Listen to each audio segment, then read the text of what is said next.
Dozens of people were eating in Peter and Giles' restaurant when the attackers struck. The roof was blown off by the blast.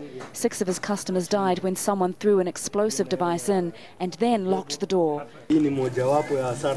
Handfuls of dried beans and the building's shell are all that's left of his business.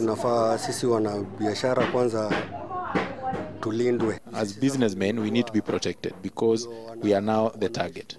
The government needs to think about security because there is none here. Outside his restaurant in Eastleigh, an area known as Little Mogadishu, there's now plenty of security. In the past week, 657 suspected illegal migrants have been arrested in a crackdown. The government says some refugees are responsible for recent violence.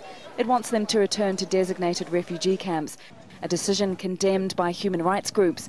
But people here are split.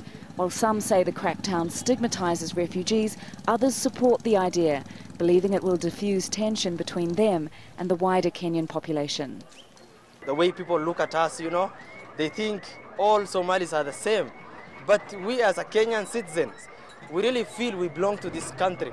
But when such incident happens, you really have that nervousness within yourself as a Somali. Many people are blaming the Somali Islamist group Al-Shabaab for Monday's blasts. It wants Kenyan troops out of Somalia.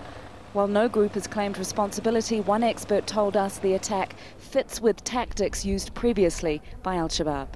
Even if Kenya were to pull out of Somalia today, I don't think Al-Shabaab is going to stop what it's doing, because ultimately Al-Shabaab's agenda is not just to see Kenyan forces out, it's basically to also globalize the jihad.